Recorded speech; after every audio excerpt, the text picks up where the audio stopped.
여러분 안녕하세요, 김우케입니다. 다크나이트에서 시카고 시가지를 전면 통제하고 트럭을 뒤집어 버리고, 인셉션에선 통을 빙글빙글 돌리고, 덩케르크에선 완벽 고증한 군복을 입힌 1300명의 엑스트라를 동원해서 스피파이어 3대까지 공수해서 하늘에 띄우지 않나 그뿐인가요? 인터스텔라에선 물리학 거장 킵손의 감소 아래 블랙홀로 영상 혁명을 보여주고, 테넷에선 진짜 비행기를 때려박고 동굴을 때려 지어버렸던, 영화를 위해선 모든 실제 제작 후 뿌셔뿌셔 하는데 진심인 크리스토퍼 놀란 감독의 신작 소식이 얼마 전 떠버렸죠. 이름하여 오펜하이머. 오늘은 이 영화에 대한 모든 썰과 정보들 총정리해보겠습니다. 그럼 지금 바로 시작합니다.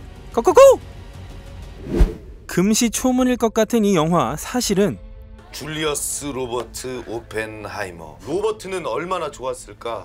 네, 없는 게 없는 무한도전에서 우린 이 영화의 주인공의 이름을 들은 바가 있었죠. 영화 얘기를 하기 위해서 2021년 9월로 가보시죠. 놀란 감독은 2002년 인썸니아부터 테넷까지 모든 영화를 워너브로더스에서 제작해왔습니다. 그러나 워너가 2021년에 공개될 작품들을 극장과 스트리밍으로 동시 공개하겠다는 전략을 발표했고, 이걸 자신들의 간판에 가까운 놀란 감독에게 사전에 알려주지 않았기에 놀란 감독은 워너에 대한 불신감을 드러낸 성명을 발표. 워너의 새로운 전략을 도무지 참을 수 없는 상업성이라고 비판하며 29년에 달하는 놀란과 워너의 밀월 관계에 종지부를 찍어버립니다. 그리고 놀란 감독이 선택한 회사는 바로 유니버설 픽처스.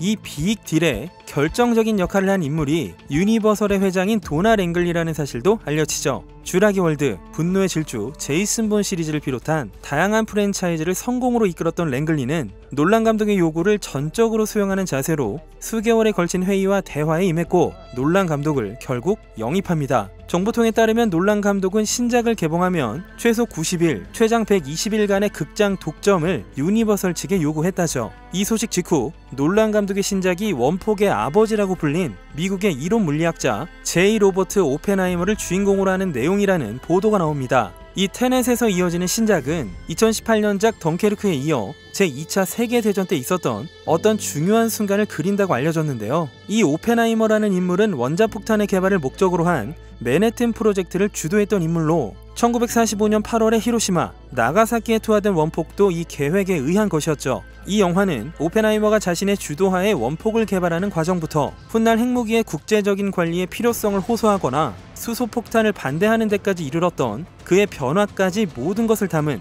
세상을 구하기 위해 세상을 파괴한다는 리스크를 짊어진 오펜하이머의 역설적인 삶을 담은 장대한 스케일의 스릴러라고 밝혀졌습니다. 당연히 아이맥스 65mm 라지 포맷 필름으로 촬영되며 스텝들도 갑벽하기 짝이 없는데, 각본은 당연히 놀란 감독이 집필, 촬영에 덩케르크, 인터스텔라, 테넷에서 호흡을 맞춘 호이테반 호이테마, 편집은 테넷의 제니퍼 레인, 음악도 테넷의 루드윅 고란손이 내정되어 제작비 1억 달러로 스타트를 찍습니다.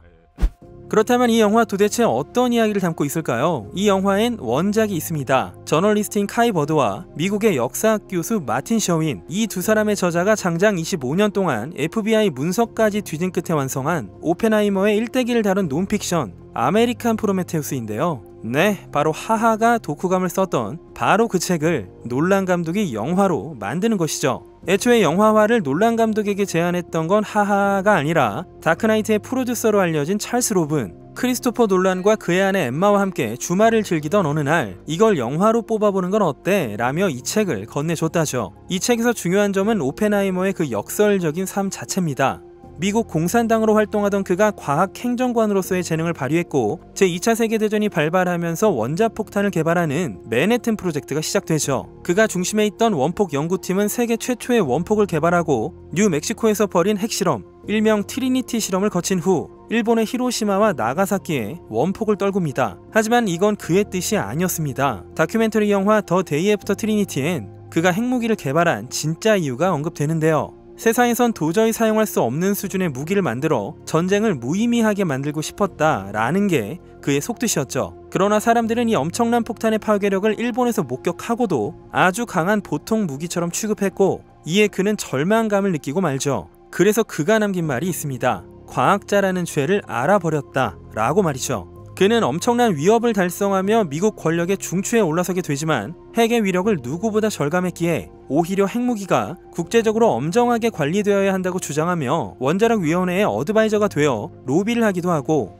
소련과의 핵무기 경쟁을 어떻게든 막아보려는 일을 합니다. 하지만 하필 그 시기는 미국과 소련의 냉전 시기. 그러다 보니 오펜하이머는 국가와 대립각을 세우게 되고 엄청난 위력을 가진 수소폭탄과 핵무기 모두를 반대했기 때문에 수폭의 아버지 에드워드 텔러와도 대립하게 됩니다. 그때 나선 사람이 바로 조셉 메카시. 그는 메카시즘이라고 불린 미국 공산당원과 공산당원으로 의심받았던 모든 이들에 대한 공격적인 비난과 탄압을 멈추지 않았고 오펜하이머는 일생일대의 위기를 맞게 됩니다. 오펜하이머, 그의 아내 키티, 동생 프랭크, 프랭크의 아내 제키, 오펜하이머의 대학 시절 연인인 진타트로까지 전부 공산당원이었는데요. 결국 원자력위원회는 오펜하이머를 기밀안전 유지 의혹을 빌미로 공직 추방을 해버리고 이후 오펜하이머는 사생활 전반에 걸쳐 FBI 감시를 받으며 남은 평생 억압을 받고 62세에 암으로 세상을 떠납니다. 여기까지 보셨다면 이제부터 이 영화를 장식할 엄청난 배우들이 어떤 인물들을 연기하는지 이해하실 수 있을 겁니다. 전 지금까지 이런 출연진을 그 어떤 영화에서도 한 번에 본 적이 없습니다. 처음으로 캐스팅 발표가 된 배우는 바로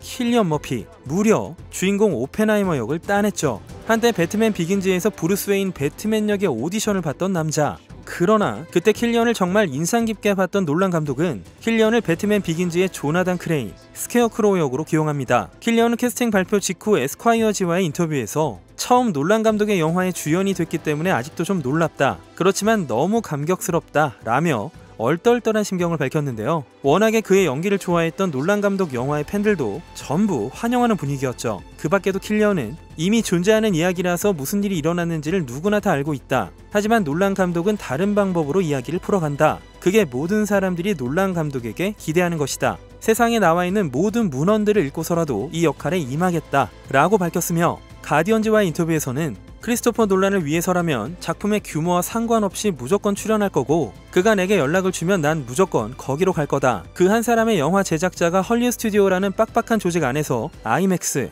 그것도 필름으로 촬영된 아주 까다로운 도전을 하면서 영화를 만드는 건 너무나도 놀라운 일이다 라고 말했습니다. 자, 그리고 이어서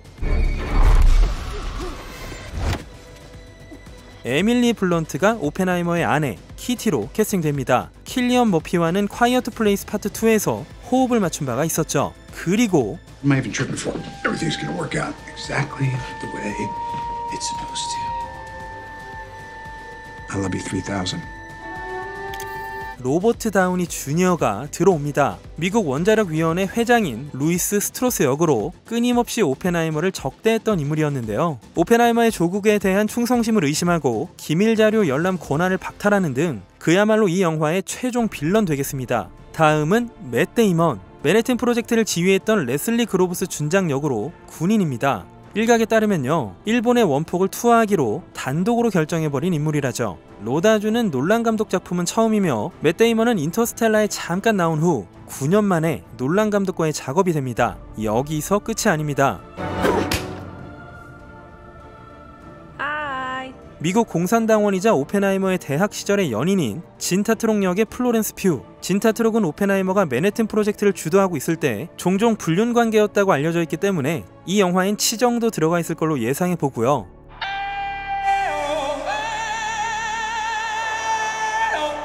보헤미안 랩소디의 라미 말렉과 굿타임에서 로버트 패틴슨의 동생 역을 했던 연기파 베니 사프디도 들어옵니다. 라미 말렉이 연기하는 인물은 과학자 중에 한 사람으로 이름은 아직 공개되지 않았으며 베니 사프디는 에드워드 텔러라는 인물을 연기하는데요. 아까 말씀드렸던 오펜하이머와 대립각을 세웠던 수소폭탄의 아버지입니다. 사실 오펜하이머 같은 이론 물리학자로 헝가리에서 미국으로 망명을 와서 맨해튼 프로젝트의 멤버이기도 했습니다. 꽤 중요 배역으로 보이고요. 그 다음은 조슈아 트넷, 진주만, 블랙호크 다운으로 알려진 한때 헐리우드 청춘 스타 탑티어였던 호주 배우죠. 그의 배역은 핵물리학자 어니스트 로렌스. 이 사람이 왜 중요하냐? 레슬리 그로브스 준장에게 오펜하이머를 핵무기 개발에 추천한 게 바로 이 어니스트 로렌스입니다. 게다가 정말 오랜만에 큰 영화에 출연하는 것 같은데요. 사실 크리스찬 베일이 배트맨 비긴즈의 주연으로 결정되기 전에 조슈아 티넷 역시 브루스 웨인의 후보였죠. 만약 배트맨을 조슈아 티넷이 연기했다면 네, 여기서 끝이 아닙니다.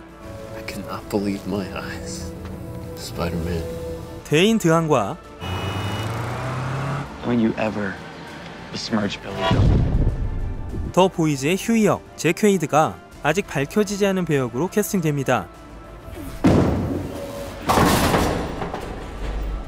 Holy shit. 데인드한과는 달리 잭 퀘이드는 코믹한 연기를 잘했기 때문에 비슷한 시기에 캐스팅된 두 배우의 온도차가 좀 흥미롭죠. 그리고 테넷의 사토르 역 케네스 브래너도 캐스팅됩니다. 역시 배역은 미정이고요. 또 있습니다.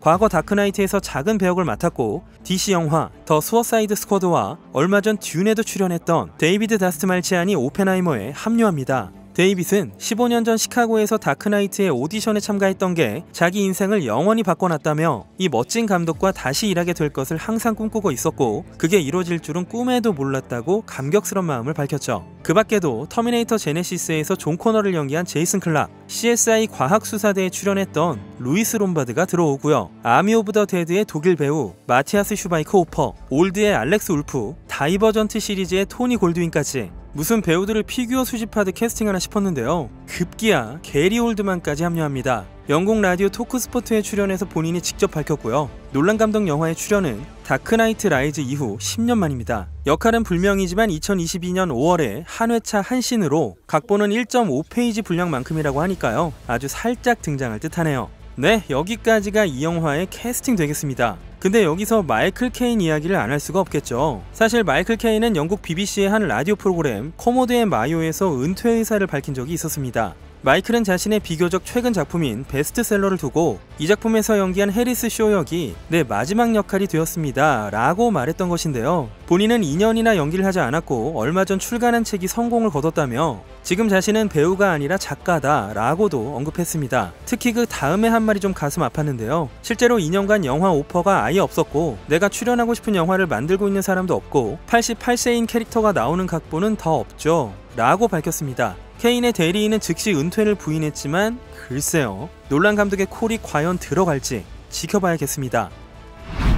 그렇다면 이 영화 어디까지 왔을까요? 영화의 촬영이 시작된 건 지난 2월. 첫 촬영지는 맨해튼 프로젝트를 실제로 수행했던 미국 뉴멕시코주 로스앨러모스에 있는 맨해튼 프로젝트 국립공원입니다. 이곳이 공원화된 건 2015년 하반기로 워싱턴주 햄포드, 테네시주 오크리지에 있는 시설들도 모두 국립역사공원으로 지정된 바가 있었죠. 햄포드에선 비밀공장에서 플루토늄을 생산하고 오크리지에선 우라늄을 농축했는데요. 로스알라모스에선 과학자들이 원폭을 설계하고 조립한 비밀연구소가 고스란히 남겨져 있으니 첫 촬영지로는 딱이죠. 현지 신문인 엘버커키 저널에 따르면 로스알라모스 및 근방인 산타페에서 지역 주민, 군인, 과학자 엑스트라 연기를 4시간 동안 할 캐스팅콜이 떴고요. 또 다른 지역신문 로스알라모스 리포터에 따르면 이 지역 담당자인 켈리 스튜어트가 매우 협조적인 지역사회에 감사를 표하며 몇 가지 힌트를 남겼습니다. 실제로 남아있던 제2차 세계대전 당시의 여군 기숙사 건물을 1940년대 느낌으로 바꿔버렸고 뉴멕시코에서는 로스알라모스만이 아닌 아비큐, 라미,